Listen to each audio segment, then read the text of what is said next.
যুক্তরাষ্ট্রের সঙ্গে বাণিজ্য চুক্তি বাস্তবায়নের কাজ স্থগিত করেছে ইউরোপীয় ইউনিয়ন ইইউ।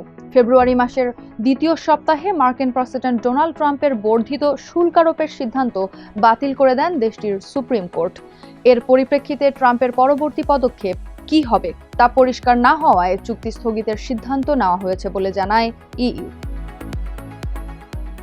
বিশ্বজুড়ে বাণিজ্যিক সম্পর্ককে নতুনভাবে সাজাতে প্রেসিডেন্ট হিসেবে শপথ গ্রহণের পর থেকেই শুল্ক নীতিকে ব্যবহার করছিলেন ট্রাম্প। এর অংশ হিসেবে 2025 সালে ইউরোপীয় ইউনিয়নের সঙ্গে 15% শুল্ক হারের একটি চুক্তি হয়েছিল।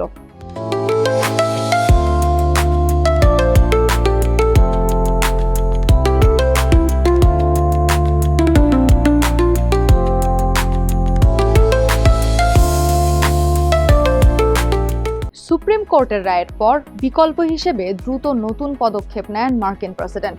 আদালতের রায়ের বাইরে থাকা ভিন্ন ক্ষমতার সাহায্যে বিশ্বের বিভিন্ন দেশের পণ্যে 15% শুল্ক আরোপ করেন তিনি। নতুন এই শুল্ক আগের শুল্কের সঙ্গে যোগ হবে, ফলে ইউরোপের অনেক উৎপাদনকারীর জন্য মোট শুল্ক হার চুক্তিতে উল্লেখিত 15%-এর চেয়ে বেশি হবে।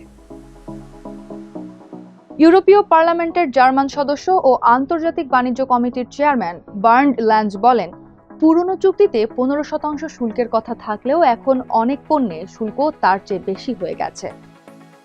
তিনি আরও বলেন, 2025 সালে চুক্তির আগে পারমিজান ও ক্যামেম্বার্ট পনির আমদানিতে মার্কিন আমদানিকারকরা 15% শুল্ক দিতেন। চুক্তির পরও শুল্ক 15%-এ সীমাবদ্ধ ছিল, কিন্তু এখন আগের হারের সঙ্গে নতুন 15% যোগ হওয়ায় মোট শুল্ক প্রায় 30%-এ পৌঁছাবে। ল্যান্ডস বলেন, ট্রাম্প প্রশাসন সামনে কি করবে তা এখনও স্পষ্ট নয়। শুল্ক 15%-এ রাখতে ট্রাম্প যে আইনি ক্ষমতার ব্যবহার করেছেন তার মেয়াদ 150 দিন। এরপর মেয়াদ বাড়াতে কংগ্রেসের অনুমোদন প্রয়োজন হবে। তিনি আরও বলেন, পরিস্থিতি খুবই অনিশ্চিত, ভবিষ্যতে অন্য কোনো পদক্ষেপ নেওয়া হবে কিনা তা পরিষ্কার নয়। ইইউর বাণিজ্য কমিশনার ম্যারোস সেফকোভিচ সোশ্যাল মিডিয়ায় লিখেছেন, আমরা বাণিজ্য চুক্তি বাস্তবায়নের পক্ষে, চুক্তির প্রতি পূর্ণ শ্রদ্ধা বজায় রাখাই আমাদের লক্ষ্য।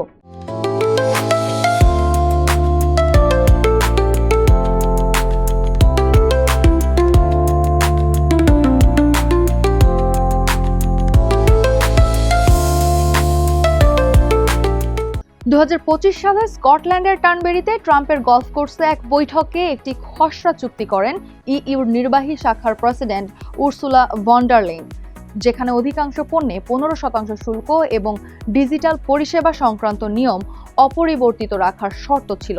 শুরু থেকেই এই চুক্তিকে ভারসাম্যহীন এবং যুক্তরাষ্ট্রের জন্য বেশি সুবিধাজনক বলে সমালোচিত হচ্ছে, যদিও একে সময়োপযোগী চুক্তি হিসেবেই দাবি করেন ইইউ এর অনেক নীতি নির্ধারক। মার্কিন সুপ্রিম কোর্টের রায়ের পর পরিস্থিতি বদলে গেছে। আগামীতে আরও বড় পরিবর্তনের ইঙ্গিত দিয়েছে ট্রাম্প প্রশাসন। কর্মকর্তারা জানান, উচ্চ শুল্ক বজায় রাখতে ডিজিটাল প্রবিধান সহ অন্যান্য বিষয়কে যুক্তি হিসেবে তুলে ধরে জাতীয় নিরাপত্তা সহ বিভিন্ন ক্ষমতা ব্যবহার করা সম্ভব। সুপ্রিম কোর্টের রায়ের পর যুক্তরাষ্ট্রের বাণিজ্যিক অংশীদারদের কারসাজি থেকে বিরত থাকার আহ্বান জানিয়েছেন ট্রাম্প। 23 ফেব্রুয়ারি ট্রুথ সোশ্যালে দেওয়া এক পোস্টে তিনি লেখেন, যেসব দেশ নির্দেশ অমান্য করবে তারা সম্প্রতি সম্মত হওয়া হারের চেয়ে অনেক বেশি এবং খারাপ শুল্কের মুখে পড়বে।